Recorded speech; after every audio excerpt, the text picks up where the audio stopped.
That usually takes about a minute or so to get all wrapped. But how are folks okay with letting the Let's do it.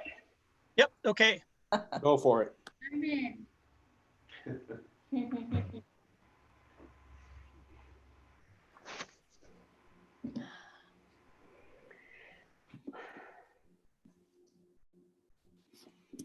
All right. So who brought coffee? I brought coffee.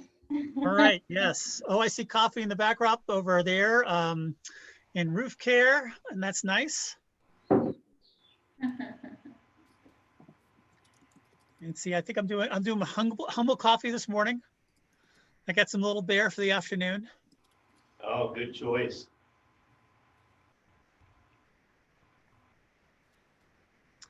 Thanks to everyone for joining us. We got like a minute or so before we really, it says live on YouTube at the top of your screen, but that's not entirely true yet.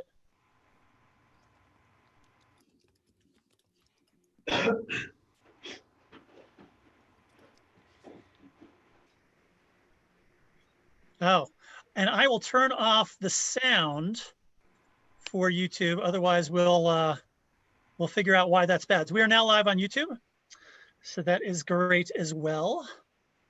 All right.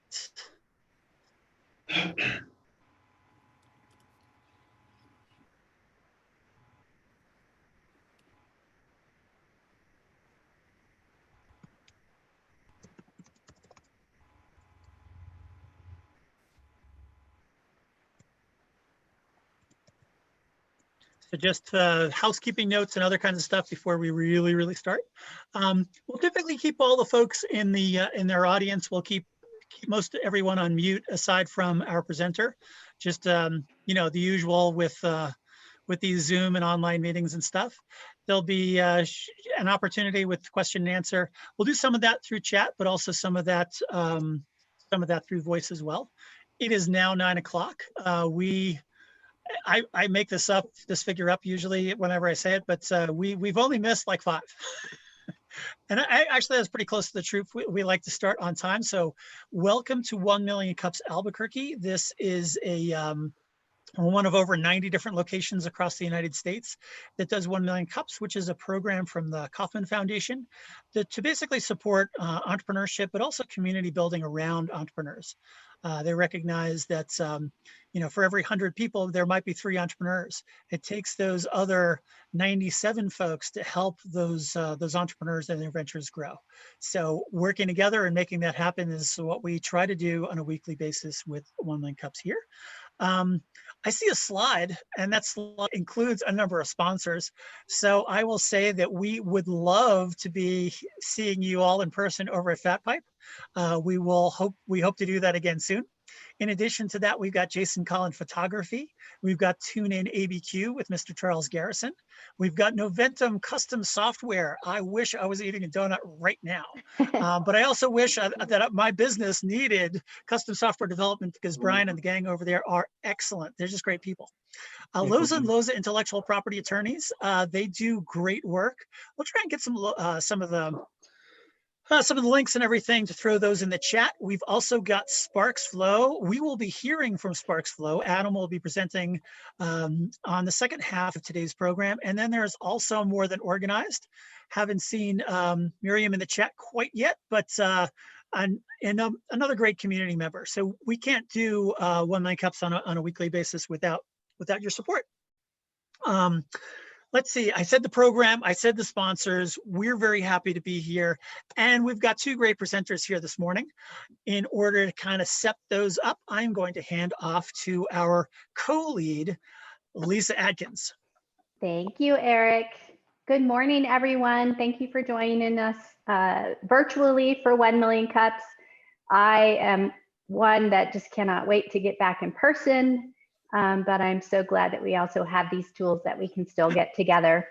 So I had the pleasure of coaching our next presenter. And today we're going to hear from Roof Care. We have Lewis, Arnold, and Ari with Roof Care. They're going to tell us their story, how they are an essential business, how they're giving back to the community, and how they're navigating business in the world of COVID, which is kind of our new motto here while we're all going virtually. So I'm going to hand it over to the Roof Care team. Hi, guys. Good morning. Morning. Morning. I'll mute myself so that everybody can hear you well, and I'll take my cues on transferring the slides. Great. Go Thanks. for it. Well, good morning. I'm Louis Zana. I'm the CEO of Roof Care, and we are thrilled to present to the 1 Million Cups community. Wanted to briefly introduce the team. Here we have Ari V. Hill, our marketing manager and facilitator of this experience. So thank you, Ari. And Arnold De Oedo, our New Mexico Field Operations Director. Roof Care is a roofing contractor. We've been in business 12 years, and our mix of business is approximately 75% commercial and 25% residential. A lot of information on the website, roofcare.us. So we titled this presentation, Navigating COVID-19 as an Essential Business.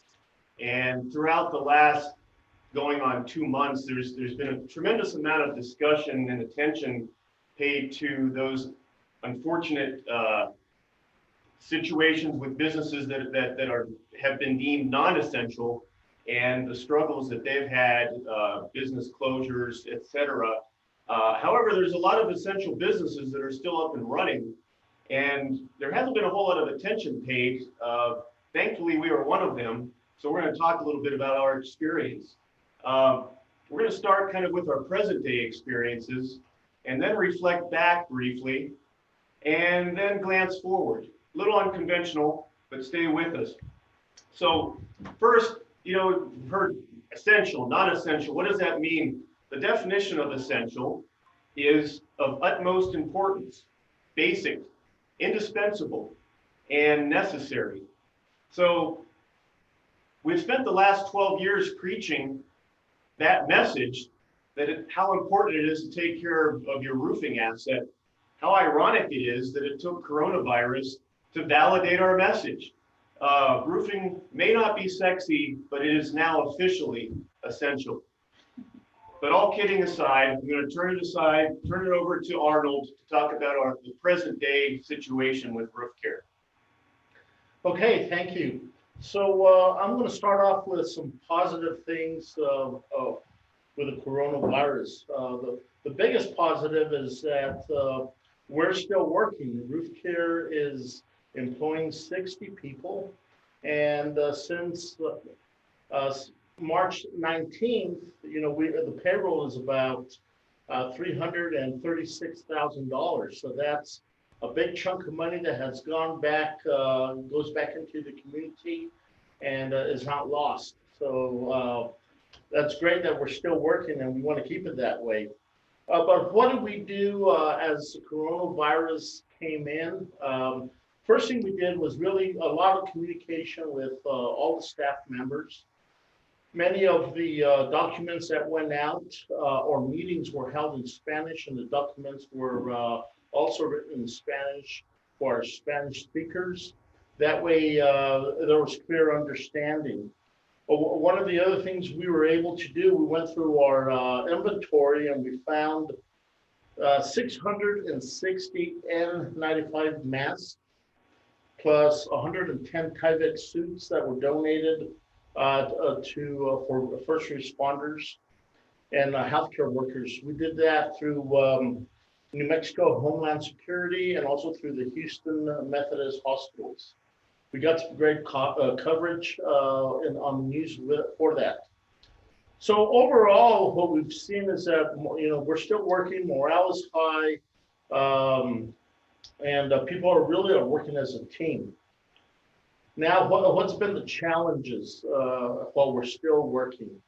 Well, number one is that our safety equipment, though we always use safety equipment, have to be improved. They use guys using masks out in the field to include our salespeople.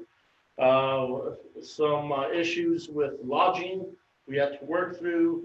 Also, every Friday we sanitize vehicles and other important equipment.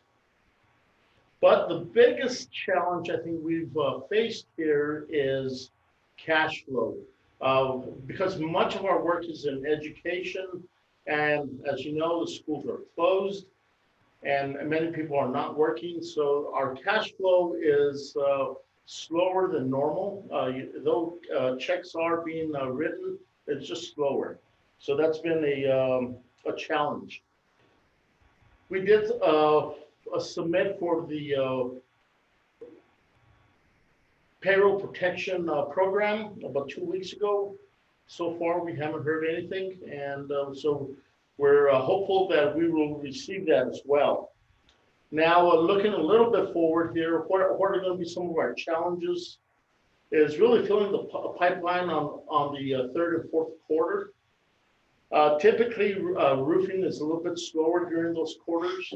And so what can we expect? We're making some changes to accommodate that, maybe doing more residential instead of as much commercial as we normally do. So I'll give that over to Louis. Thanks, Arnold. So before we glance ahead, let's briefly look back at Roof Care's journey. Earlier, I said that we celebrated our 12 years in business. So if you do the math, we launched in 2008, which happened to be the last economic crisis that we experienced as a state and as a country. So it's useful to draw some parallels to 2008. When Roof Care launched, we launched the business as a service provider that happens to be in the roofing business, as opposed to a production, a traditional production roofing contractor. What that means is our primary focus has been on maintenance and repair. So we really disrupted the local industry in 2008 when we launched, and that service model allowed us to provide real needs or real solutions to customers' needs rather than a one-size-fit-all traditional industry standard of tear-off and replacement. So that enabled us to establish significant credibility and trust with key clients across the state very rapidly that didn't have funding for roof replacement. So as we glance now to the future, in the midst of uncertainty, there's a few things that are certain, and that's our challenge as businesses is to do things better and to do some things differently. So Roof Care is definitely a different company in 2008 now than it was in 2008. So a few of our focus points moving forward, first is resiliency. We needed to do an honest assessment of resources, and Arnold mentioned the stimulus application. Right now, we don't know whether that's going to come through or not. So we've got two plans, one plan with the stimulus and one plan without the stimulus. But regardless, we need to run a lean operation. Secondly is innovation. It's extraordinarily important to balance the efficiency of the digital world with the familiarity of the personal. And that's where technology comes in to provide that interface with clients. In our situation, that can, we operate in two large states, New Mexico and Texas, so that can enable us to drive less miles and be more productive. And then lastly is leadership. We want to embrace leading with humility, a model of serving up rather than pushing down, telling people the truth, which will inspire hope both with our internal employees as well as our external customers. So within this uncertainty, there is opportunity, and it's ultimately up to each of us as business leaders to make a choice as to what our attitude is going to be moving forward. That concludes the presentation. We welcome any questions.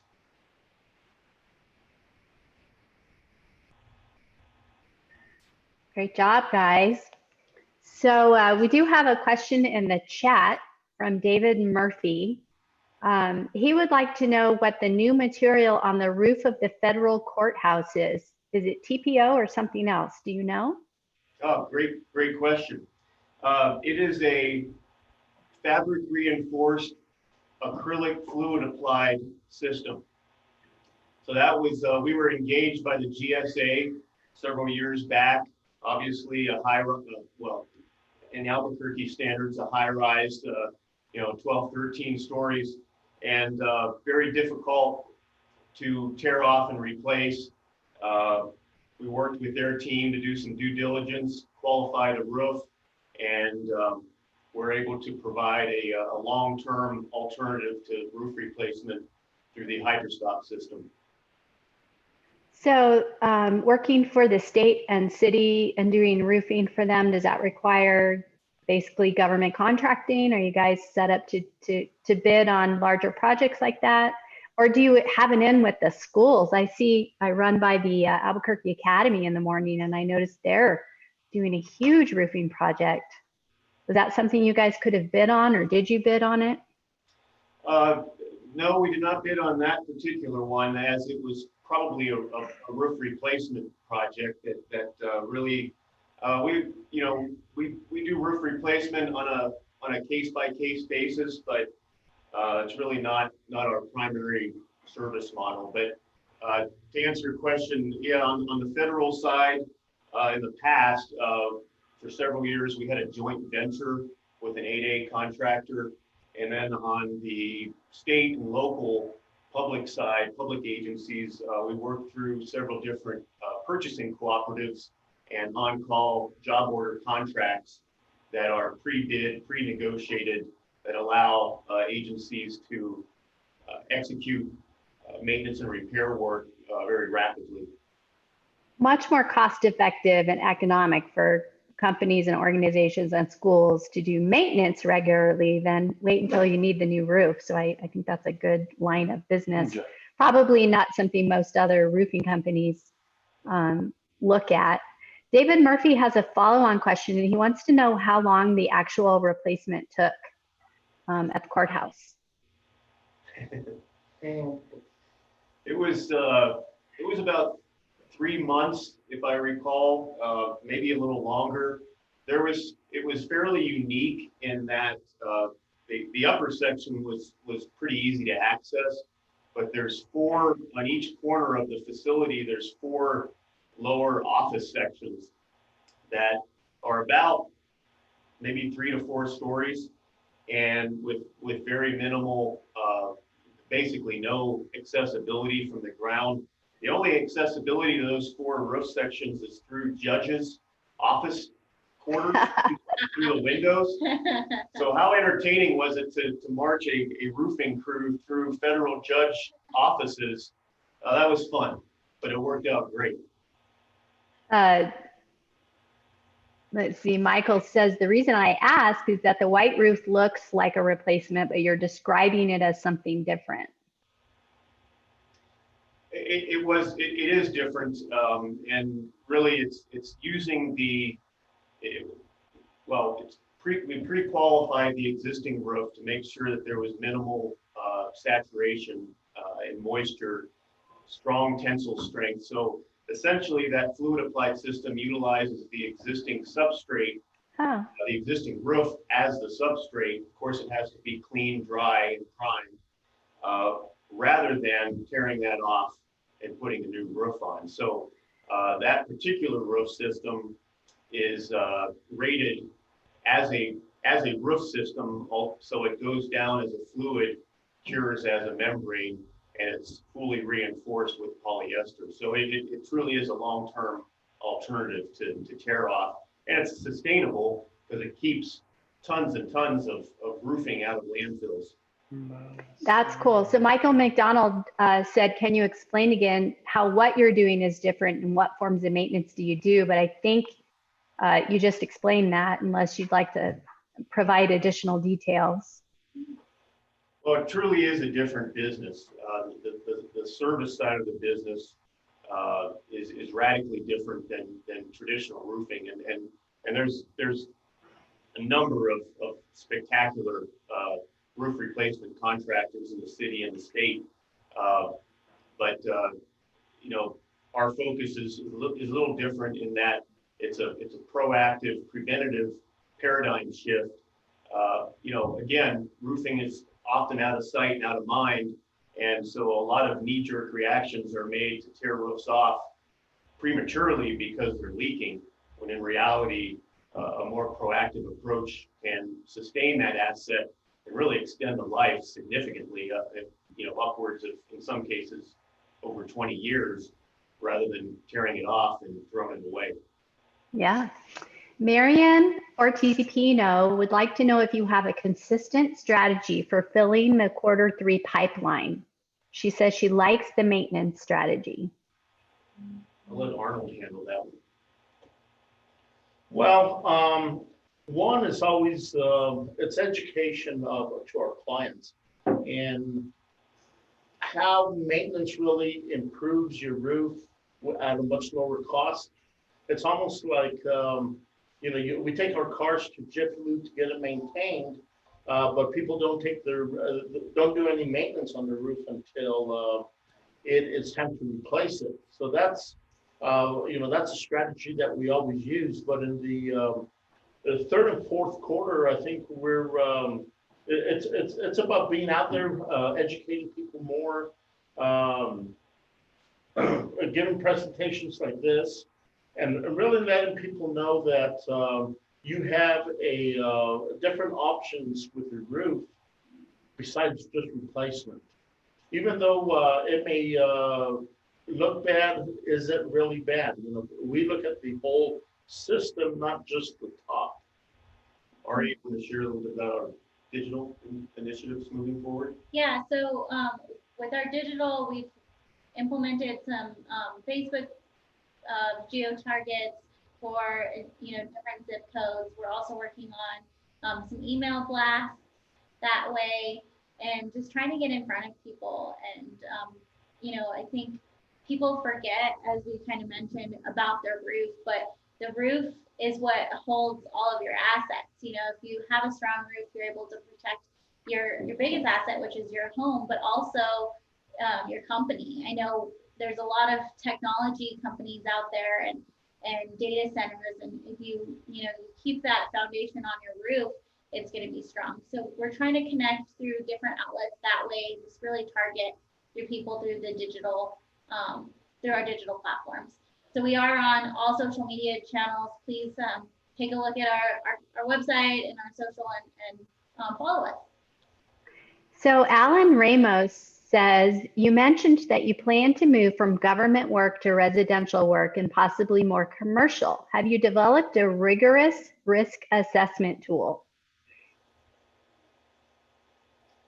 Well, we actually we launched as a commercial contractor, and we opened the residential division about 3 years ago. And yeah, we hired a previous owner of a large residential roofing contractor, and risk was definitely a big part of that. So it's in some cases roofing is roofing, but there's definitely a difference between working with a homeowner and working with a facility manager. David Murphy says you have a really slick, beautiful website at roofcare.us. Who designed your site? That was a collaboration between an outside consultant and Ari. Nice. Love it. Adam Sparks wants to know, what do you enjoy about your business? Well, I think my what I enjoy about it most is that every roof is different, and how you approach that roof depends not only on the roof itself, but what the budget is, what's under that roof, what are they planning on doing with the roof long term, or the building long term.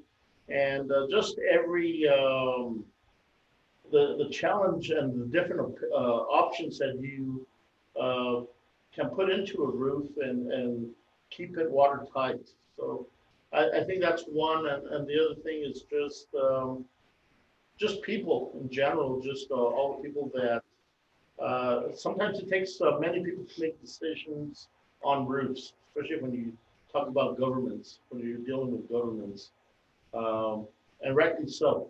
So I think you guys have a great team too. It's obvious that you enjoy working together and really collaborate well. Paul Sauter would like to know, how does the cost of maintenance, for example, the courthouse, compare to the cost of replacement? Well, we saved the GSA over $1 million on that project, and that was at the same time of their crazy party episode where they were spending money very frivolously. So that gave them a good story to tell.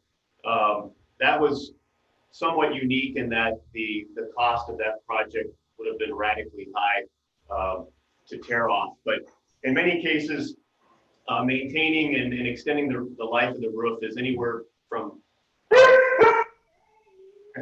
10, that wasn't here. It was anything from about 60% to 10% of the price of tear off and replacement. So it really is a good investment, but it has to be viewed as such, as a proactive investment as opposed to a reactive emergency move. So Miriam says that she loves that you have such strong systems in place. It will go far in terms of company resilience. Before we switch off to our next presenter, I do want to mention that Roof Care went through the West Incubator in 2014, which I think may be of interest to a number of our members because, you know, we deal with some startups and some small businesses, and this is one of those acceleration programs in town that is available to entrepreneurs. Louis, can you tell us a little bit about that experience and what being a member of West and going through their incubation helped you with? Yeah, thanks, Lisa. I'd be happy to. Probably one of the most impactful experiences of the company's life, you know, quite honestly. We were one of the first companies to be welcomed into the Enterprise Center back in 2009. At the time, we had been up and running for about 1.5 years at that point. Our offices were hotel lobbies, and our warehouse was a storage shed, a storage unit. So making that connection, you know, the business coaching and the introduction to ancillary business resources was fantastic, especially as a startup. But I think just really the facility itself and the being able to, as a young company, operate out of a spectacular facility with a lot of common open, you know, meeting space was really gave us a lot of credibility with clients. And the one thing that I didn't anticipate, but was probably the biggest impact, was employee morale. It was instantaneous. I remember the day that we moved in, and it was like night and day with the morale of the employees. But ultimately, the experience helped us to really operate, develop systems, and really operate as a business, which is sort of the challenge to a lot of small businesses, is to get out of that technician role and to work on rather than in. And that's, to go back to the previous question, in terms of my biggest joys is to be able to hire people and develop them, and to see people grow and perform beyond their wildest dreams. And that only happens when you're really running something as a business. And so we've been very blessed to do that. And to get on my soapbox for just a second, you know, I think there's a crisis with teenagers and young people right now. You know, everybody's been told that college is absolutely mandatory, and yet we have a lot of aimless young people.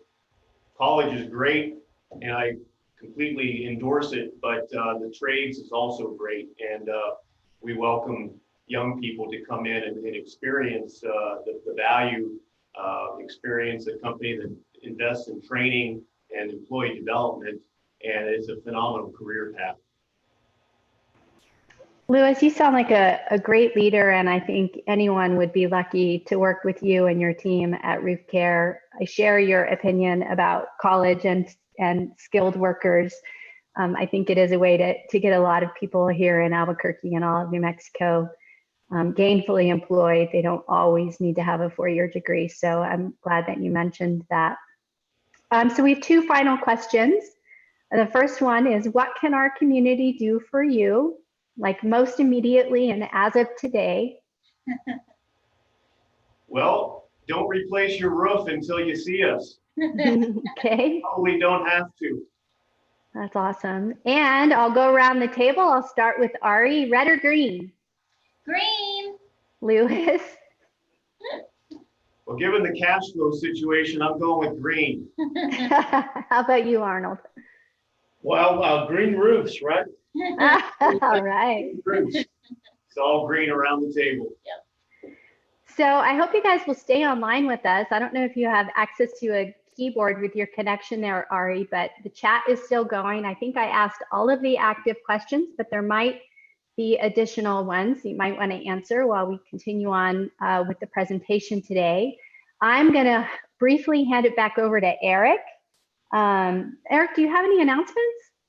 You know, I don't have a ton of announcements. I'm kind of looking for them, but what I'll invite is I'll invite folks to, if you've got an event or activity that folks should know about, if you'll go ahead and add those into the chat, that'll help out a lot. Let's say before we got on here, Adam was mentioning the program. There's a program from Activate NM, which is part of the, what is it, the C&M Ingenuity family and associated with ABQID. That they've got a great session coming up on Friday.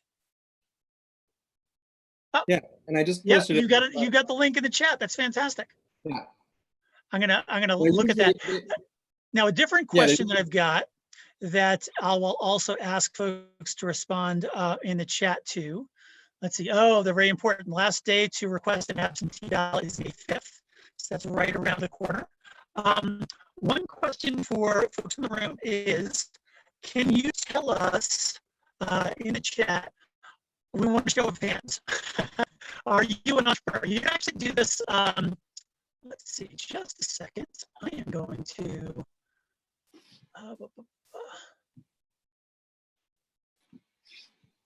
Let's see. I'm sorry. I'm doing a brief thing here that hopefully will not take too long.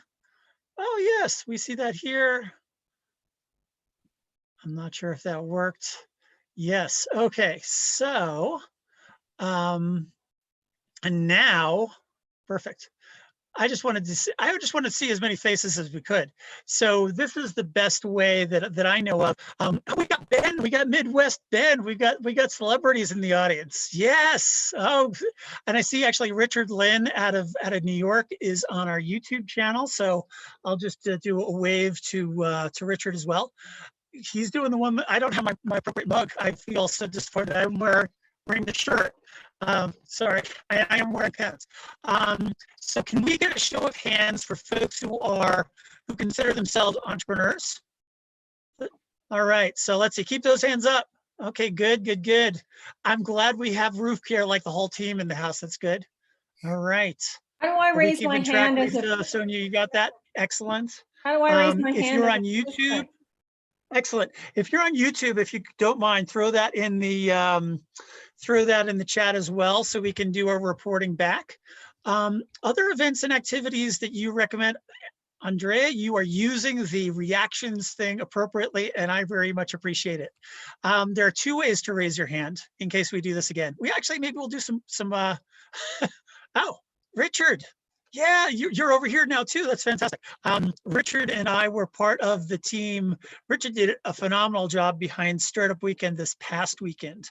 Startup Weekend USA or Startup Weekend Remote USA, fighting COVID-19. If you're interested in being part of that process and you speak English, there is another Startup Weekend, the last one in this whole series from Techstars, that takes place this coming weekend, and that takes place in New Zealand, I want to say. Is that correct? Yeah. So I know there's a handful of folks who were participating on the back end for the national event here in the US that really wanted to dig in themselves as entrepreneurs. So there's a small contingent from the US that may check in down there. But do we have any other, let's see, events and activities that we want to share in the chat or elsewise? Sonia, you figured it out. If you go to the bottom of your screen and you've got somewhat full screen, there's a reactions little tab. If you go in there, you can wave, and sometimes that's a clap. You can clap. So when we have our next presenter, we'll do a better job of clapping next time. But Richard, oh, fantastic. How about a hand for all our sponsors? Let's do a little clap in here. All right. And the next time we ask you to, Clifton, great to see you. The next time we have a chance, we'll do a little thumbs up for whether you're an entrepreneur or not. But did someone count the numbers for Sonia? Yes, we are counting visually. So I think we got a pretty good handle on it. But I've talked for far too long already. Raise hand, click participants, and look for the button on the bottom. Ben, you are rocking it. You're helping. He's in the Midwest, but Ben is he is one of the uber 1 million cups champions from around the country. So big thanks to Ben for joining us here. And I will hand it back to Lisa to introduce our next presenter. Thanks, Eric. So we have a follow-on presentation from Adam with Sparks Flow. He joyfully organizes your family business, and we're going to get an update from him on how he's had to adapt his business in relation to COVID-19. So Adam, I don't have your presentation. I hope you have something, or maybe you're just going to talk, but if you have your own, go ahead and share your screen. Yeah, I've got the presentation here. Host has spotlighted video, so I think we're good to go. Just need to switch what screen I'm on. There we go. All right, so that should be set. Okay. Yeah, so Sparksflow, and this logo is something I put together myself. So it's one day will be better, but right now it's just a placeholder, and it gets some of the excitement out there. I presented just a couple weeks ago, and the reason I'm presenting again today is because we're really encouraging any business that's presented with us, as well as to come back and present again, telling how they're adapting during this time. So I'm kind of showing how I'm doing that, also to encourage others to do the same. If you know someone who's presented before and you'd like to see them again, I really encourage you to reach out to them and have them come back and present again, talking about how specifically they may be responding to this. Mia, do you have my phone someplace? What's that? Okay. Eric's asking his daughter a question. He just needs to mute. Okay. So started the event I wanted. Okay. So one of the things I did is right when we had the 5 members show up in our state that had been diagnosed with COVID-19, that I realized we're not going to have events happening in the city and in the state because we started canceling everything. So I was like, well, how am I going to continue to build my community of entrepreneurs and make connections with people and build trust? Because my job is really build largely in trust. In fact, I was talking to someone the other day, and they said that the things that I do are very much like CPA or someone who really knows a lot about your business. You have to trust that person a lot in order to let them, build that section that they help you understand better. So I decided what I was going to do is I just start an event since I didn't see anything else popping up right away. And so the very first Friday after we went virtual with 1 Million Cups, I also started this thing on Fridays at 10 a.m. for people to just come and discuss. And just like we want you to do here in the chat, there, I want you to like post your contact information and what you do, so that there's a place for you to build rapport with the community as well. And then I record that and I post it on YouTube, and I'm getting better at it. The last 2 weeks, we had some interesting cases. So last week I'd posted, but somehow the YouTube didn't, or the link didn't work, so no one was able to join me. And the week before that, we had 12 Zoom bombers. And that was the reason that I switched the link. So that was really exciting. I haven't posted those yet on YouTube, but I plan to get those on there. So coming soon to YouTube, and you can find it on sparksflow.com. There's going to be links to them on there. It's a real simple site that I have. So that's what I'm doing. My big adaptation in that angle. Also, since I've last been on, I took on the focus of family business. As Roof Care just mentioned, a lot of people think college and everything is like hugely important when they talk about it in school. And I was a teacher for 5 years, so I know that was another thing we continued to encourage, was going to college. And I've got a master's degree, but I also, 2 days of the week, I work at a vacuum excavation. And so I get out and I'm still part of that essential team out there that actually goes out and does things.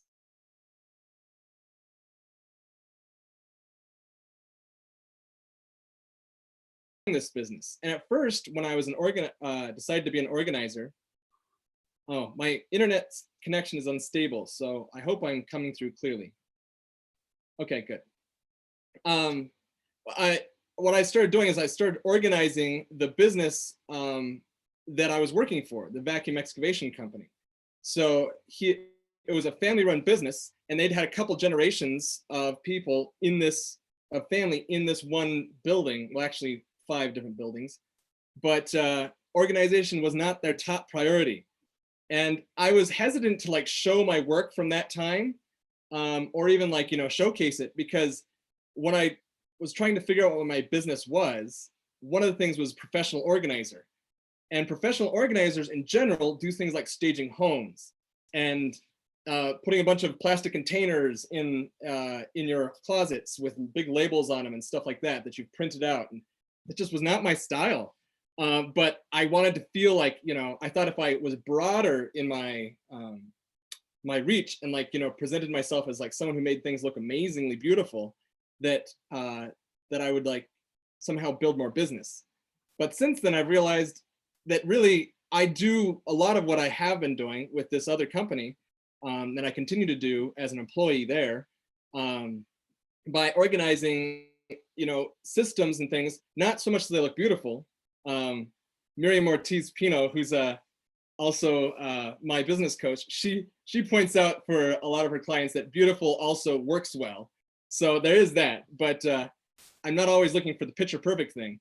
I'm trying to make systems that work for people, and that's how I got my start. And so I started to like embrace that more instead of trying to be someone that I'm not, someone who like comes in with the plastic containers, which by the way Miriam does not do, and or just like tries to make everything look amazingly pretty. My big focus is to make it work for you, for your skills to match up with the challenge you're facing. So that was like a growth I did on my own. And also another thing brought up last time I presented was afterwards someone said, "Oh, you must not want to make money," because they said that I was supposed to try and have clients have me return constantly in order to organize their space. And I gave a lot of pushback with that, and I still hold to it, because my big focus is to try and create for family businesses a way that they can perpetuate their own organization so that they can actually reach flow. And the quote I have up here is from is one of the big inspirations for why I do the business I want to do, is because I want people to get in this state of flow with their business and with their family life and anything else, but where you feel like a full engagement of who you are. And this is his book. I had people raise their hands when I presented about 2-3 months ago, and nobody had heard about this book except for like 1 or 2 people. So I encourage you to read it, or go on a TED Talk where Mihaly Csikszentmihalyi actually presents and he talks about his stuff, and it's really great stuff. I'm going to try and quickly do another type of screen share here. Is that, where is it at? I don't look like I have a whiteboard possibility. I was counting on doing a whiteboard thingy. Eric, do you know how if I'm turned off from that or not?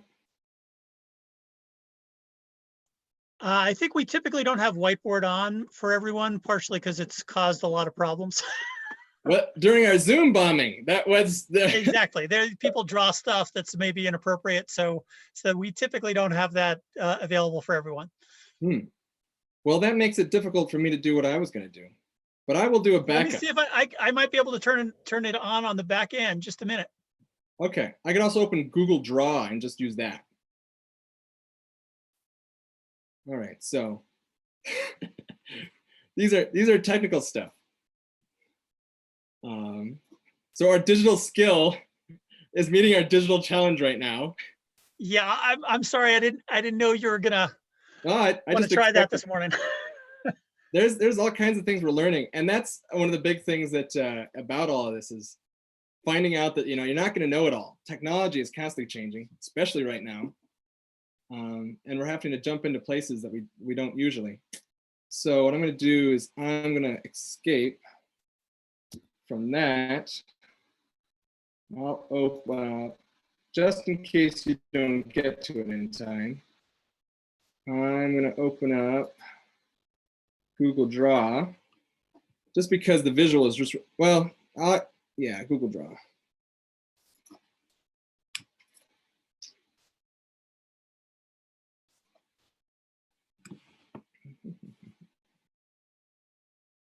Yeah, so I'm changing my focus from just because I was planning on going virtual eventually, but because I really do enjoy the digital realm, but I wanted to kind of build my in-person stuff more before I went that direction. Well, COVID-19 sort of upped that, so I now am doing this. Okay. I'm doing something I did not plan to do. So there's a lot of shuffling around to make that happen now. And it's kind of exciting. So I'm gonna go to share screen now. And instead I'm gonna share this screen. Okay. There, we're shared. Okay, so let me grab a tool here. So anyway, the thing I wanted to share is you'll see diagrams about this stuff all over on the internet, but this is the big focus of what I'm trying to do, which is to match people's skill. So you have your skill level, and this is what Mihaly points out with his work, is that we're trying to bet that the way you experience the best experience in your life, you're fully engaged, you feel like you're creative, you lose sense of time, that kind of thing, is you match your skill with your challenges. All right. Challenges. Okay. So a lot of businesses, I mean, we all face challenges. That's actually what 1 Million Cups focuses on, is us talking about that. And then we have people that sort of help us build that.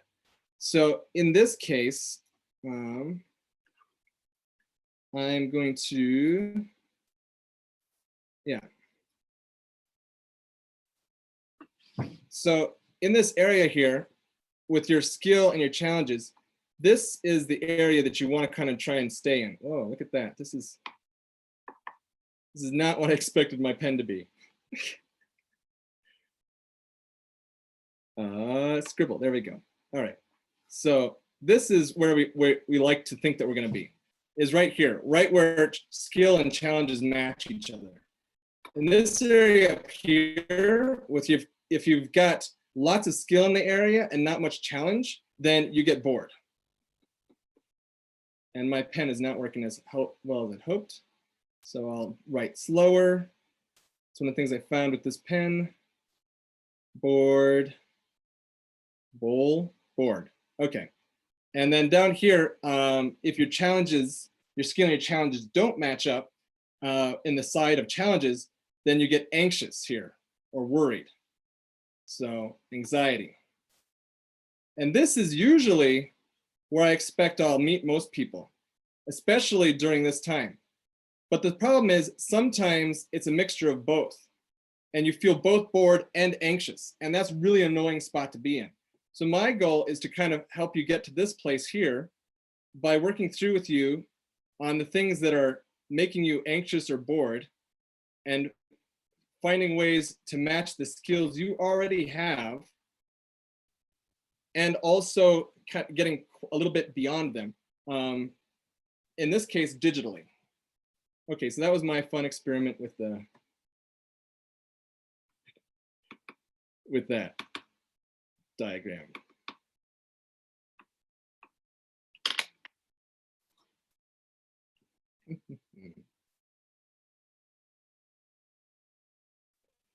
All right, so I'll wrap this up real quick. If I can, did I share the right one? This guy here. Yeah, okay, good. All right, put in present mode. Okay. So, yeah, so my usual thing is to focus on making your challenges match your skills by figuring out what those challenges are. Are they making you more bored? Are they making you really anxious? And then what skills do you have, and how can we match those up and create systems that make it perpetuate really well for you to have a really great sense of, like, in your business, feeling like things are flowing, and how to work with that with other challenges that are happening, possibly with balancing with home and life, even though balance is sort of a myth. Okay, so how I make money is another thing we like to ask. So I have 3-hour focus sessions, and then I have follow-up sessions. And this is basically my model now. So there's a focus session, and then we have follow-up sessions, and those really help actually build the skill, because a lot of times we'll come up with these great ideas, and then they'll sort of go by the wayside because they're not being encouraged, like, to keep those systems going. And so the 5 follow-ups kind of troubleshoots any problems we find along the way to make that problem work. And oops, skipped one. So here's my biggest challenge. Like I said, I've started this Friday flow for entrepreneurs, 10 a.m. on Friday mornings, which is right before the Activate New Mexico stuff. Timing, anyway.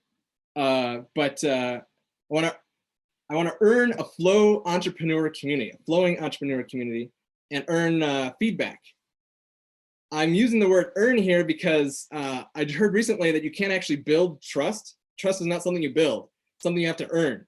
So I'm trying to earn people, like, coming and joining the community. And the best way to do that is to get feedback. So if you'd come and join me and give feedback and build that community, that would be great. Because then we can all be building, like, during this time especially, a sense of community, and that we have, possibilities for the future.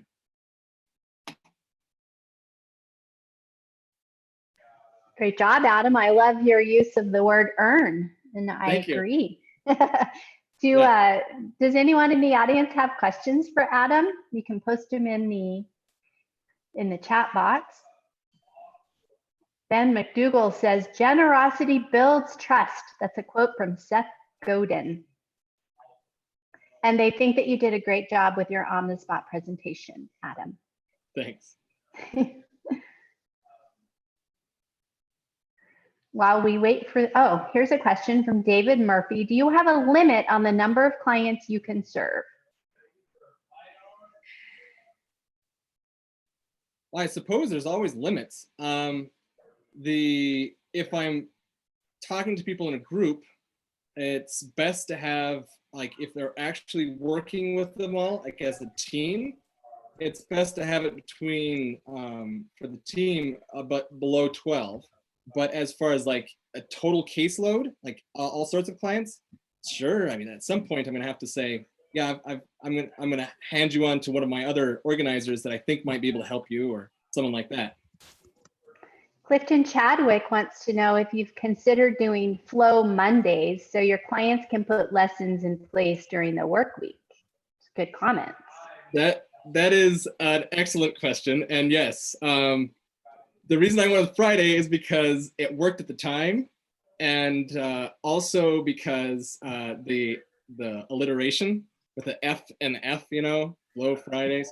Anyway, but Monday is definitely a better day to, because of that reason. As a teacher, that was something that we did too. Is there's putting like teacher conferences at the beginning of the week, or teacher planning times at the beginning of the week, made the rest of the week work a lot better because we are energized during that time. So yes, I'm considering that. That's great feedback, and that's a nudge to kind of make that happen. I'm not too sure if I will do both then, or if I'll just focus on one. But yeah, I'll look into that. Awesome. We have any other questions from the audience? Are there any on YouTube, Eric, that we need to address? Just double checking in here. I related an earlier question from John Ayala about for roof care. I think that's actually for Adam, though. I think, I mean, you covered part of it. It's just, I think I'll just say, Adam, I'm not sure if this is a comment or question, but I think it's fascinating trying to help, guide people to find flow. And I think you represented it well about the boredom and versus anxiety. So is it true that that process of guiding folks in that direction, is that different for everyone individually, or is that something that there is like a set process?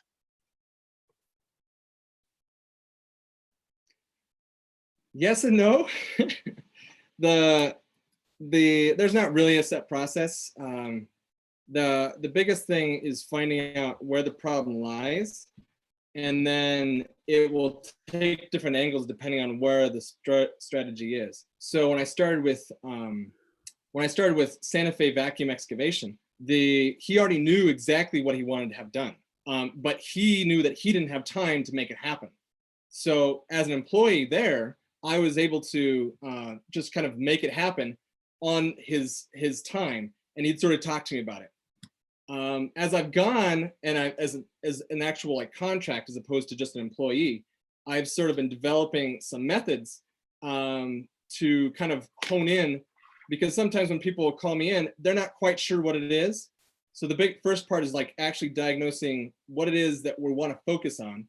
And there may be numerous things, but we're going to focus on just one if we can. And the others will kind of fall in place, or we can come back and work on those in another time. Cool, thank you. I have a couple more questions, Adam. Miriam wants to know, do you think a system for helping guide people through to flow will reveal itself with experience? I'm not quite sure where the question is going. So experience, like, let me clarify. Are you asking, well, with experience, will it develop for me, or will it develop with the employee, or the different people that I'm working with? I think she's looking for automation or a system that you're using with your clients. She shook her head no. So I was following up on Eric's thing about, is there a specific process, a series of steps you walk your clients through? Yeah. Do you think that as you gain experience with your clients, you'll be able to develop that for you as a thing you sell? Definitely. I've been working on that already. Yeah, as of course you know too. But yeah, it's after experiencing it more and more, I'll work on systems, and that'll actually make it even work smoother. Which is one of the reasons I don't cost very much at this point, because people like Miriam who could do these things like in a snap, because she's already built lots of systems because she's been doing this sort of thing for a long time. For me, I'm pretty good, but there's definitely growth anytime, but especially right now in my first year of the business. I'm growing and learning ways to make the system better, which is why I also really encourage feedback. This is a good question from David Murphy. Adam, do you have a way to use your flow model and apply it to a curriculum for teachers to help students? Kids are longing for flow in schools, especially in this online environment. You bet. The first time I heard about flow was before I became a teacher. The second time I heard about flow was while I was in teacher school. And it was actually one of my superb director. She led Desert Willow Family School, which was the top testing, even though she tried to discourage tests, top testing school in town that wasn't a charter school. And I don't know how the charter, I think actually she did better than charter schools too. But her focus was actually on flow. And so, yeah, that's definitely something to use with the classroom. That's and great. I haven't developed a system myself yet for that, but it's something I've played with, an idea. So I'd be very happy to work with anyone on that one. Yeah. Adam, we've got about a minute before it's a minute to 10, and there are some other comments you might want to follow up in the chat session. So today, what's the one thing this community can do for you? Give me feedback. You can give it through Facebook. You can contact me on Facebook. It's real easy. But really, if you email me, that's the best, about the Friday flows or possibly Monday flow, whatever may come, and what you think will work best for you, or what you come and actually discuss with me online. That'd be great. I really feed off community interaction. Awesome. And red or green? Green. All right, Eric, you want to close this out, buddy? Yes, I would be glad to close it out. Let's see. I didn't take a picture earlier, so I'm going to, let's see. Hey, Adam, can you stop share? Perfect. We wanted to get some faces. I don't know. I just like, I like seeing the faces. It's a good thing. Yeah. Yes. So thanks to everyone for joining us this week. If you enjoyed it, please spread the word. If you didn't, please let us know, and we will take those comments and thoughts into consideration. John Reynolds is on screen. If you can wave in some way, shape, or form, he'll be our presenter next week. So we threw something about his platform in the chat. I want to thank special guests for joining us from around the country. One of the things that we love about 1 Million or 1MC Nation, 1 Million Cups Nation, is that we really are a network of ecosystem builders that are really trying to help, entrepreneurs wherever they are. So it's really, really a supportive group. So thanks to everyone in the room, and we will see you again soon.